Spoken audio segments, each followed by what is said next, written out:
Ladies and gentlemen, welcome to this community showdown between the Pirates of Sartosa, who shall be led by Romulan Dog. And today, guys, he faces off against the Greenskins, who shall be led by Vicious Satsuma and Wurzog, who hopefully has his dancing shoes on, as he is going to have to dance out of the way of 4 bloated corpses. Now, for the Pirates of Sartosa, they do have a massive ambush, and massive both in both the literal sense and figurative sense over here in the bushes.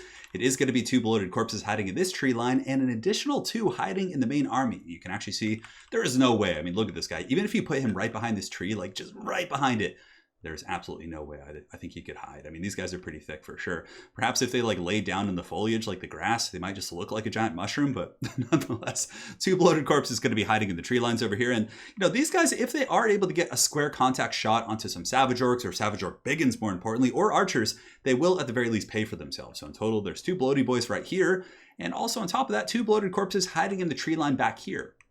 So these guys are waiting for the secondary ambush. There's going to be a massive swift flank. And how fast are they? They actually have 38 speed. So bloated corpses, you wouldn't think so, but they're faster than, you know, like footmen or, you know, or swordsmen and things like that. So they're actually reasonably quick with 38 speed. And plus, when they get close, they get an acceleration boost, which kind of closes that gap even swifter. And the thing about bloated corpses, this battle actually took place in my Faction Wars tournament that I had last weekend. And it was so good. We had to kind of show it here on the channel on a separate cast. But nonetheless, you know, people don't expect bloated corpses, especially in tournaments in which there's like a prize pool at stake. So perhaps, you know, there's an element of surprise over here for these guys. In the front line here for Sartosa, it's going to be zombies, which is good. If you have the free company in the front line, they'll just get crumped like way too quickly by the wad up Greenskins. So having them in the secondary here, I think is a great choice. On top of that, Romulan does have a couple gunnery mobs as well, just to kind of poke at the lightly armored targets. A gunnery white over here as well, and whenever you have Queen Bess, it's almost always worth it to bring a gunnery white, just because she does run out of ammo relatively quickly for what you're paying. So having a gunnery white to kind of refuel her, and in the late game also give ammo to your Vampire Fleet Admiral or Luther Harkin if you're playing regular Vampire Coast, is really, really strong. So in the back, I think it's going to be just more Sartosa Free Company, halberds, and the 2 bloaty boys. So obviously the 2 bloated, or the 4 bloated corpses in total, I think cost probably 369, probably around 1,500 gold for all 4 of them. So we'll try and keep tallies of their value this game. In the back, couple Scurvy Dogs as well. Greenskins almost always bring Mass Daka against Vampire Coast, so having a couple Scurvy Doggos in the back to cause some disruption, I think is quite good. So now for the forces of the Greenskins and Vicious Satsuma, a nice force for sure. I mean, very traditional stuff in a good way. Savage Orc Biggins are incredibly good against Coast. They beat down all the infantry for the most part, except Depth Guard, and they're very good against Morngulls, good anti-large against Crabs, and are a very, very tough unit to kind of deal with here. On top of that, a ton of archers. So we have the Rustiers. It looks like some Savage Orc Airboys in the back, which are a great choice here for Satsuma because these Savage Orc Airboys have good combat stats. So if they get attacked by Scurvy Dogs, they can literally just turn around and go fisticuffs with those scurvy old hounds. Now for the rest of the army, we got Wurzog on foot. It looks like Brainbuster, Gaze of Mork, as well as Fist of Gork. Pretty good stuff. All the cheap spells to trigger the Bonewood Staff. 1 Goblin Wolf Chariot, a couple Spider Riders for battlefield control, just in case Romulan does have Scurvy Dogs. The Forest Goblin Spider Riders are a great choice for kind of disrupting that play. Goblin Big Boss as well, and that's pretty much it. So really solid army here by Satsuma. I like it quite a bit. I think it's very powerful and very, very tough to deal with for sure. So Bessie's going to be coming in, and the reason why Vampire Coast usually brings Bess is to shut down Daka lines. It's the main reason here, but nonetheless, Romulan is going to be targeting the Savage Orc Biggins here, doing some good damage so far, taking out 11 models, but more so doing about half HP damage on those guys. So the first 2 bloated corpses still waiting in ambush. They're still hidden, and you can see here the gunnery white is going to be coming out trying to get some sniping, and then probably we'll start juking from here. Maybe just trying to waste some of the ammunition here with the archers. And it looks like, yes, there is going to be a summon here in the front. Zombie Pirate gunnery mobs are dropped here to try and halt the advance, because when the Greenskins do get to this main battle line, they'll do some serious crumping, to say the least. So just trying to delay the advance here using the Leviathan and the gunnery white, I think, is a very good play. From Satsuma here, there's going to be a Gaze of Mork going down, slamming into the Vampire Fleet Admiral, getting some solid damage. So far, the Greenskins in good shape. But guys, the dreaded bloats emerge from the tree line. Here they come, and nobody expects them. I mean, they're just an open field, and these guys are about as thick as they come. And you would think you'd be able to see them, but they're going for those Savage Orc Airboys. 1 blows up in the front line, so 1 bloated corpse right into these guys, doing massive damage. The other bloaty boy coming into these Savage Orcs as well. Here it comes. Boom, just destroying those guys, and now back to the other side of the battlefield as these 2 come in. So far, guys, this one group of Savage Orcs has been annihilated. The other group of Savage Orcs as well. Unfortunately, they weren't Biggins, but still a very good pick. And now, guys, the other 2 bloaty boys are coming in hard. And these Savage Orc Airboys are in huge trouble as the thickness is coming. They're going to get that big old leap. And oh no, not like this. Brutal damage. Savage Orc Airboys absolutely destroyed. And they're very bunched up here as well. So this Savage Orc Airboy might be collateral damage as well. And you can see the bloated corpse is just doing so much work. And that is one of the first times in a long time in a competitive game I've seen bloated corpses actually do something. they paid for themselves. They took out 2 Savage Orc Airboys, they took out 2 Savage Orcs, really helping the frontline engagement here for the Vampire Coast or the Pirates of Sartosa. But nonetheless, the Greenskins still have, some pretty good numbers. And here in the back, you can see that these Forest Goblin Spider Riders are swarming in, intercepted by Free Company. In the back, the other Forest Goblin Spider Riders are attacking as well, but the Zombie Pirate Deck and Moms with Polearms are able to defend them back. So far, Bessie's in pretty good shape, but the Greenskins still have a good Daka line here. And despite the Hounds and the Bloated Corpses basically taking out 2 Archers, it does have 3 operational here, and they are getting some really good firepower into this Rotting Leviathan. And the bounce power is actually relatively even, actually. As a matter of fact, still Greenskin favored as it pertains to the bounce power. Now, in the meantime, you can see Romulan with good Scurvy Dogplay here in the back, going to be chasing down Savage Orc Airboys that were routed here by the Bloody Boys.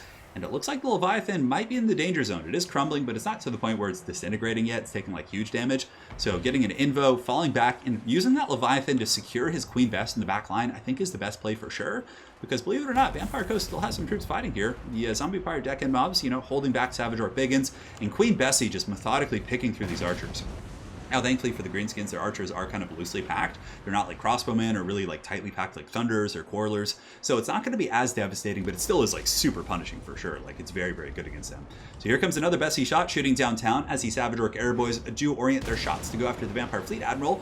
And man, Bess and those bloats just doing so much work. I mean, I feel like that's the name of a band, like Bessie and the Bloats. Sartosa Free Company coming down here, going to be charging into the Savage Orcs, and Sartosa Free Company are a cool niche unit. And one of the things that actually does kind of make Sartosa a unique faction is that they do have these living Free Company militia, basically, that have a bonus towards infantry and pretty decent melee stats. I mean, 32 melee attack. Weapon strength isn't the best, but against like Savage Orc and Goblin tier infantry, that bonus towards infantry will pay huge dues. Now, as far as the bounce of power goes, it's pretty much damn even, guys. Queen Bessie right here, in good shape with good ammunition, more or less. There's also some halberds back here defending, and it looks like the Rotting Leviathan has been the main benefactor here of a couple invocations of Neck, and is going to be pulling back here to try and secure this Bess. Now, Bessie's still shooting in. Here comes more shots, and it looks like the Greenskin Daka line kind of in shambles as Queen Bess is just racking up the kills. As far as kills, only 50, believe it or not, but still, those are pretty valuable kills, doing mostly HP damage henceforth, but they have been pretty good. Sartosa Free Company able to come in the 4th quarter against the very beat up troops because they were held in reserve. As a matter of fact here, you can see the Sartosa Free Company are fresh because they do, of course, have the perfect vigor from the Rowdy trait, I believe is what it's called. So these guys are, they're pretty good in the late game. They can keep grinding, keep fighting, and that is one of the issues that Vampire Coast in general has, is that in the late game they do kind of buckle off. Their zombies start to kind of waver and crumble and things like that.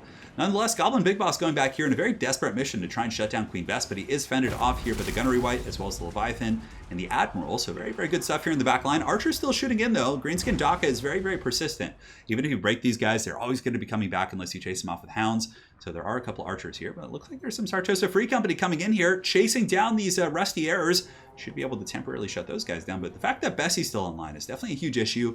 And the Rotting Leviathan, like if the Daka line is dealt with, if the Greenskin Archers are dealt with, and for anyone who's wondering, Daka is a reference to the sound that in Warhammer lore that Greenskins make when they're like shooting a machine gun or something like that. So it's like Daka, Daka, Daka, and it's kind of a reference you basically make when they're shooting or for archers and things like that. I know there's a couple people in chat who were asking what the origin of Daka is. It's basically a sound that the Greenskins actually make while they're shooting their weaponry here.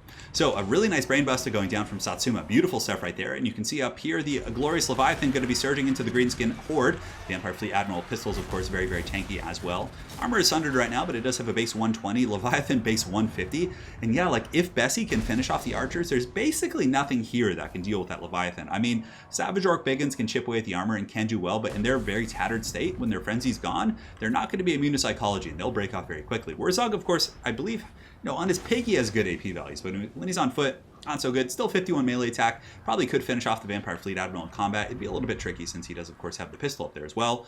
In the back, though, some Greenskins have surged through the lines here. You can see these Night Goblins have gone back here, and these are the unbreakable ROR Goblins. And there's still 54 of these guys, so it looks like Queen Bessie might be compromised, actually. You can see Bessie here, not in the best shape. A lot of Goblins kind of swarming. There is a Vampire Fleet Admiral helping with the Opal Amulet Opt, but I think the Goblins might be able to get Bess, which would give the Greenskins actually way back in this game, as the balance of power is going in the favor of the Pirates of Sartosa. So Queen Bess with another brutal, blundering shot right there on the Rusty Errors, who are going to be forced back. There are some Savage Orc Airboys over there shooting as well, but these guys are wavering just from being absolutely pounded by the old Queenie this entire game. So down goes these Savage Orc Airboys, I would imagine, after the shot here. And in the front lines, the Rotting Leviathan able to just Hulk smash through the Savage Orcs in conjunction with the Gunnery White. So very, very good stuff. But the Goblins back here, quite a menace. Nice Fanatic throw there by Satsuma as well. Going to be going through the Queen Bess crew. But Bessie's she deserves the rest. She's paid her due. The crew can just, go, and I'm sure the Vampire Coast depending on the outcome of this battle, shall be able to reclaim Queen Bess after all is said and done. So now, guys, just like I was saying, the Daka line is pretty much 100% gone. Now, Balance Fire is somewhat even because Wurzog's still here.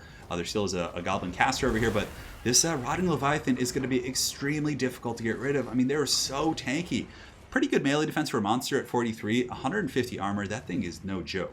On top of that, the Gunnery Wight plus the Vampire Fleet Admiral both have really good ranged attacks, so they don't even have to fight. If they want to, they could simply scoot and shoot StarCraft style, just take pot shots at the Goblin Shaman with their combined pistol play, and that would probably be all she wrote for the Greenskin characters. So Wurzog is kind of in a bit of a pickle here. It looks like he's going to be charging in. There are some Greenskins on the edge of the map coming back. It looks like some Goblins, things like that. Queen Bessie ripping off one last shot before she goes, which is a direct hit into those Savage Orc Biggins, but here comes Wurzog's reckoning. I mean, his dancing shoes definitely must be a little bit kind of worn out here at this point, as he's been having to juke and dodge some of these guys, but yeah, I don't know. FG the Get going down to the Vampire Fleet Admiral, which was a really nice play for sure. But Romulan with a great counterplay using the Opal Amulet, really tanking that out with that 22% ward save, with that super high armor as well.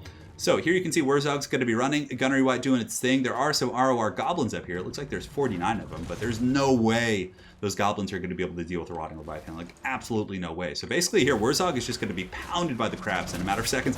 Oh, the backhand from the crab is going to be shattering Wurzog, and then that is going to be all she wrote for the Greenskins. So I have to say, that was one of the most fun games. And this was in a tournament with a massive prize pool. Romulan Dog comes in with a wild quad bloat build. And not only, like, usually when you see those, like, yeah, one or two might make contact, but every single one of those bloats paid for themselves. Like, they all did great damage against high value targets, and like, had Romulan failed with those bloats, like, had they been noticed and dealt with and the Greenskins like didn't get hit on the Savage Orc Arrow Boys, I'm pretty sure the Pirates of Sartosa would have lost that game. It just would have been over. Like, those extra archers pounding into the lines would have been too much. The two bloats plus the Scurvy Dog cleanups in the back was beautiful. Queen Bess, I'm a huge fan of in this matchup. I think having Bessie to clean up Daka lines and then the Leviathan to just tank and kind of give you a frontline screen is super solid for sure. And it was a great play, great build by Romulan. Satsuma's build was great. He played great, but you know, that's what happens when you neglect the bloated corpses. They come for you, and eventually everyone must pay the bloat toll for sure. Because who would have expected that, you know? Like, them hiding in that tiny tree line off to the side, it is such a bold move, considering that Greenskins have really good battlefield control with Spider Riders and things like that. Like, their odds of being detected were so damn high, but nonetheless, they were able to find a tiny tree to hide behind. They got in, they caused problems, and it was amazing. So very well played, guys. And if you haven't seen the Faction War tournament, make sure to go check it out. The video should be up. The first couple games for some people were actually cutting off. Some people could watch it, some people couldn't. Very, very strange thing for sure. But nonetheless, I'll try and cast a couple games from the beginning so you guys can see those. But man, they were amazing games. And thank you guys so much for all your support during that tournament. It was an absolute blast. So guys, hopefully you enjoyed the showdown between the Pirates of Sartosa led by Romulan Dog and the Greenskins led by Vicious Satsuma. Hopefully you guys enjoyed the Faction Wars, and we'll be seeing you guys in the next couple days. Take care.